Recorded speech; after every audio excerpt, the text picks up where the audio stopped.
Well, what's going on, everybody? Jason over at Adventure Ready Off Grid.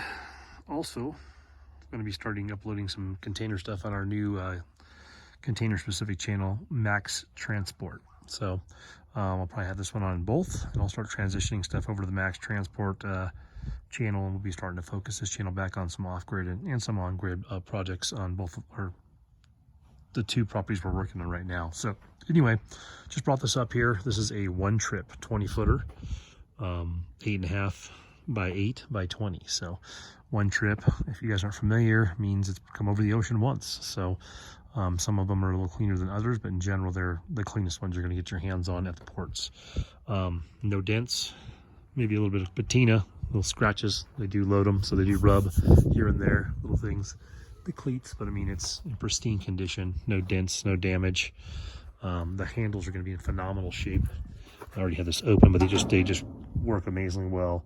Got the coating on there, so with this galvanized with coating, they're gonna, just not have all that patina and stuff you're gonna get on an older used container. You have a lot of the sealing stuff still on some of the edges. I'll show you inside of the bolts. It's like still brand new, hasn't fallen off or crusted. This one has a lockbox, so they must have had a lockbox put on when they shipped it for extra security. I don't normally get those on my one trips, so that I've gotten before. I have not been trying to bring one trips up here. Wasn't a big market for them originally. I decided I'd try and bring some in. Most of the inventory that's up in this area from other providers is really bad. I'm not saying that no one has good containers but me. Some of them are pretty bad. Little scrapes on the side here from being on the boat, basically up against other containers. Were happening in port, but no dents, like I said. No damage. No major paint issues. Let me hop up on my trailer. Let you better look at this one. If you can. A little bit of rust on the cleat up here. The roof's in phenomenal shape. When they stack them on these cleats, so sometimes they don't make any contact unless they flex, or as forklift hits them. Like I said, standard container is 8'6". The height top is 9'6", 1 foot taller. This is a standard height, one trip 20 footer. So like I said, it's clean on the outside, so you get a little scraping and abrasions here, but no dents. Nothing denting, nothing damaged. Vents are all in great shape. Doesn't have 15 different layers of paint on it.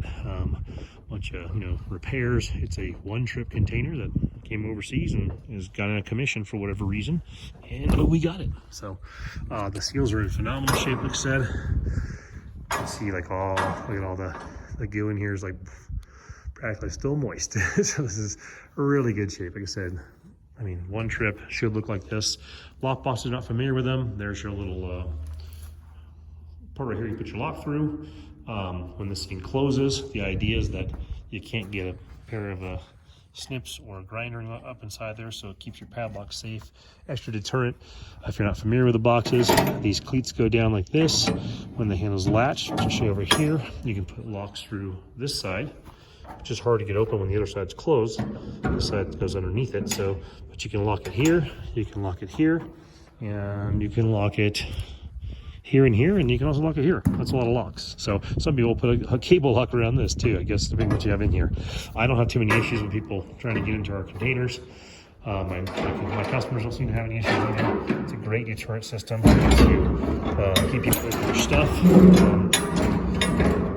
Just have that sense of security. Unfortunately, if your neighbor doesn't have one and you do, they'll go to his house and take his stuff, and his or hers. That sucks, but it is what it is.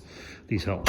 So doors are in phenomenal condition. Like I said, no patina, no rust. This is a one tripper. It looks like they just took they had like a cardboard coating over the floor even. I mean, I can see the edging where they pulled it off after they got in the port maybe. I mean, it doesn't even look this floor other than my footprints in dust. The floor itself is just in phenomenal shape.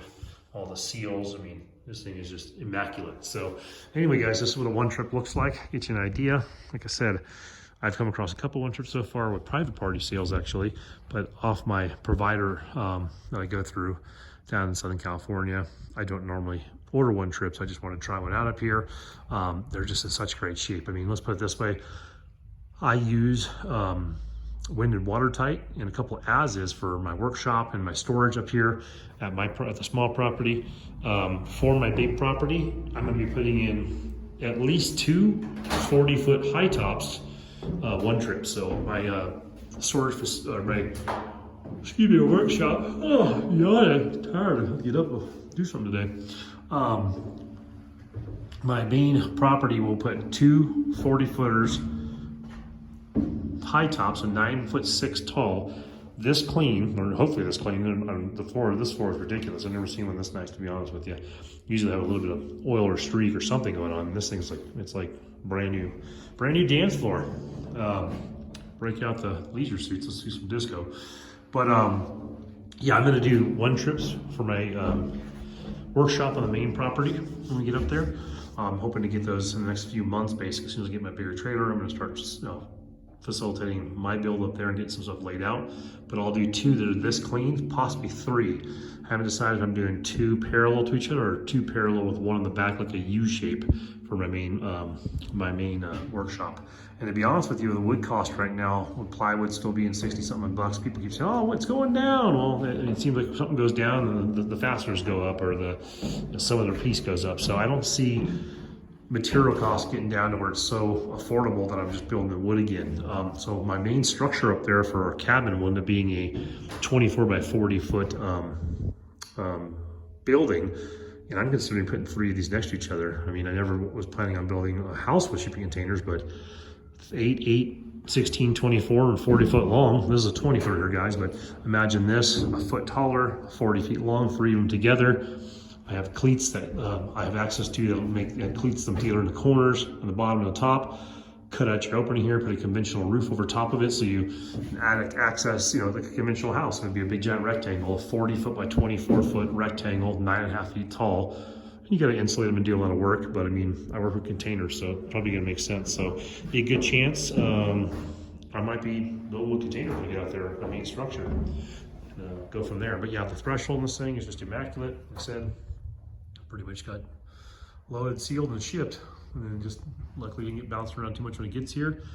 Like I said, it's a 1 trip. So if anyone's interested in this one, this is up in Northeast Arizona right now in Concho. The other one I did a video on the other day is coming up next week.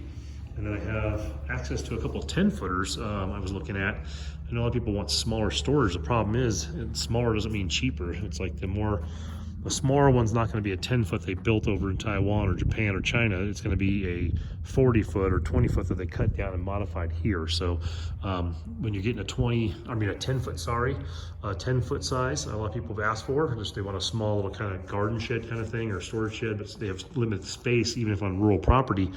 You're normally not getting a 10-foot cargo shipping container that got sent over. You're getting a 20-foot or 40-foot that was modified, and therefore they're not any cheaper. Sometimes a 10-footer will be as expensive as a 20-footer most times because it was cut down, modified, and someone had to weld it, and the materials were involved, and so on and so forth. So anyway, 1 trip right here, 20-foot container. If anyone's interested in this thing, it is phenomenally clean shape.